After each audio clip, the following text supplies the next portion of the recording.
जय माता लक्ष्मी की। जय श्री कृष्ण।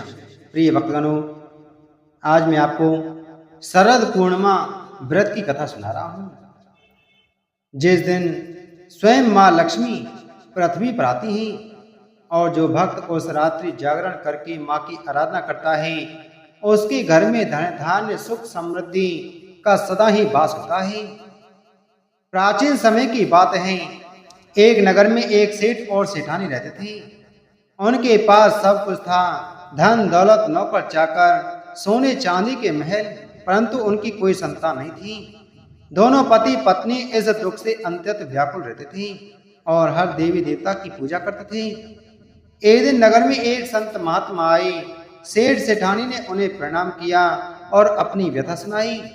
महाराज, हमारे पास सब कुछ है पर संतान नहीं है, कृपया कर आशीर्वाद दें।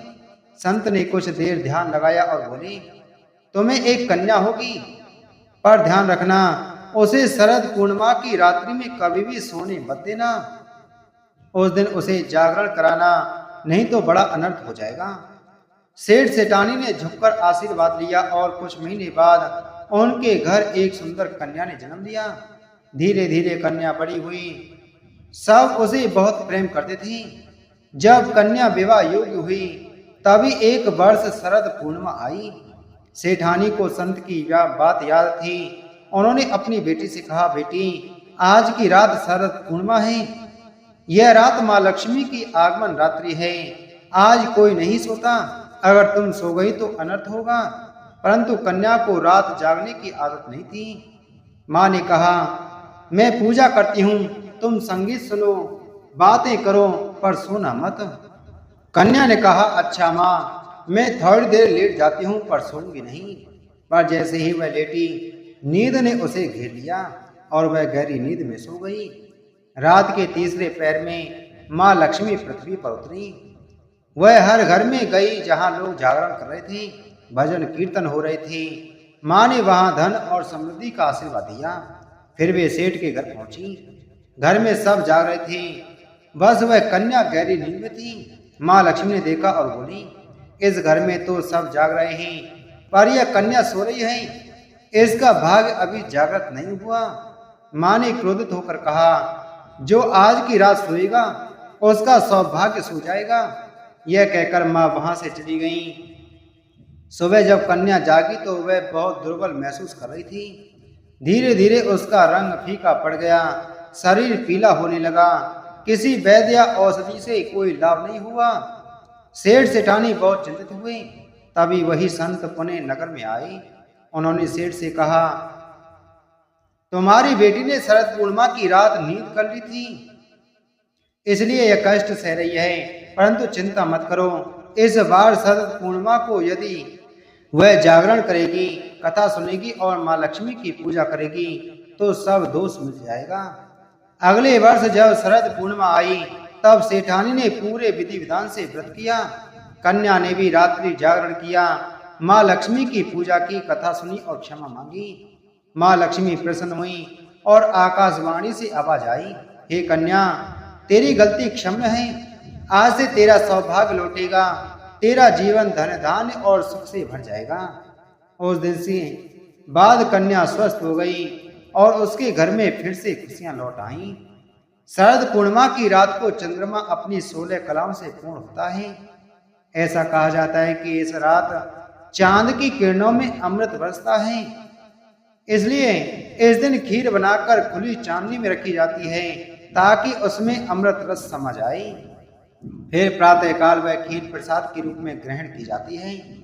जो व्यक्ति इस दिन माँ लक्ष्मी की पूजा करता है, रात्रि में भजन कीर्तन कर जागता है और चांदनी में अमृत खीर का सेवन करता है, उसे स्वास्थ्य, धन, सौभाग्य और संतोष प्राप्त होता है। जो भक्त शरद पूर्णिमा की यह कथा श्रद्धा से सुनता है और सुनाता है, उसे माँ लक्ष्मी का अखंड आशीर्वाद मिलता है। उसके घर में सदा सुख समृद्धि और आनंद का वास होता है। प्राचीन समय में किसी नगर में एक साहूकार रहता था। उसकी 2 बेटियां थीं, जिनकी धर्म कर्म में काफी रुचि थी। अपनी इस रुचि के चलते वे दोनों पूरी श्रद्धा से शरद पूर्णिमा का व्रत किया करती थीं। बस उन दोनों की आराधना में अंतर केवल इतना था कि बड़ी बहन अपना व्रत संपूर्ण करती थी और छोटी बहन व्रत को हमेशा अधूरा छोड़ देती थी। इस प्रकार कई वर्ष बीत गए और दोनों बहनों का विवाह हो गया।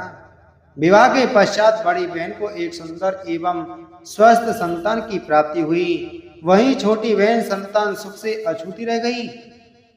छोटी बहन को संतानें तो हुई, लेकिन सभी संतानें पैदा होते ही मृत्यु को प्राप्त हो जाती थी। इस प्रकार अपनी संतानों को खोने से मानो छोटी बहन पर दुखों का पहाड़ टूट पड़ा हो। उसे समझ नहीं आ रहा था कि उसे यह दुख क्यों भोगना पड़ रहा है। अपने इन प्रश्नों के उत्तर की खोज में वह अपने पति के साथ एक ऋषि के पास पहुंच गई और उनसे बोली कि हे मुनिवर, मैंने ऐसा क्या पाप किया है जिसके कारण मैं इतने समय से संतान सुख से वंचित हूं। इस प्रश्न के उत्तर में ऋषि मुनि बोले, हे पुत्री, तुमने शरद पूर्णिमा का व्रत तो किया, लेकिन कभी उसे विधि विधान से पूर्ण नहीं किया और इसी के कारण तुम्हें यह कष्ट भोगने पड़ रहे हैं। इसके बाद छोटी बहन को अपनी गलती का एहसास हुआ और वह बोली, मुझसे जाने अनजाने में बहुत बड़ा पाप हो गया है। मुनिवर, आप कृपया कर मुझे इस भूल को सुधारने का कोई उपाय बताएं। मैं सदा इसके लिए आपकी आभारी रहूंगी। ऋषि मुनि को उस पर दया आ गई और उन्होंने छोटी बहन को विधि पूर्वक शरद पूर्णिमा का व्रत करने के लिए कहा और बताया कि इस व्रत के पुण्य फल से ही उसे अपने कष्टों से मुक्ति मिल सकती है।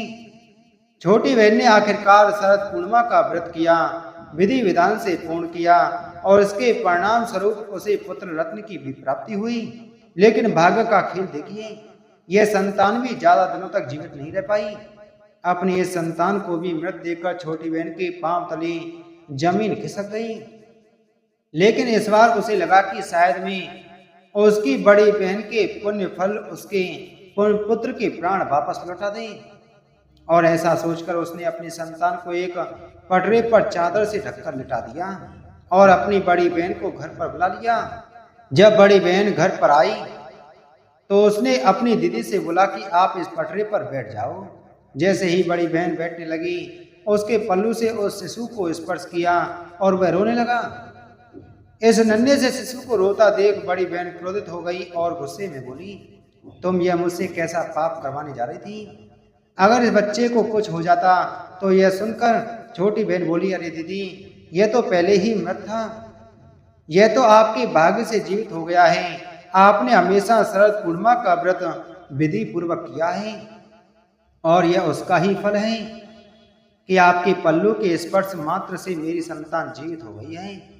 इस प्रकार छोटी बहन की संतान को नया जीवन दान मिला और जब यह खबर नगर के राजा को मिली तो उसने पूरे नगर में ढिढोरा पिटवा दिया और सबको इस पावन व्रत को करने की सलाह दी। तब से लोगों की श्रद्धा इस व्रत में निहित है और भक्त अपने भाग्य को जागृत करने के लिए यह व्रत पूरी श्रद्धा से करते हैं। बोलो लक्ष्मी माता की जय।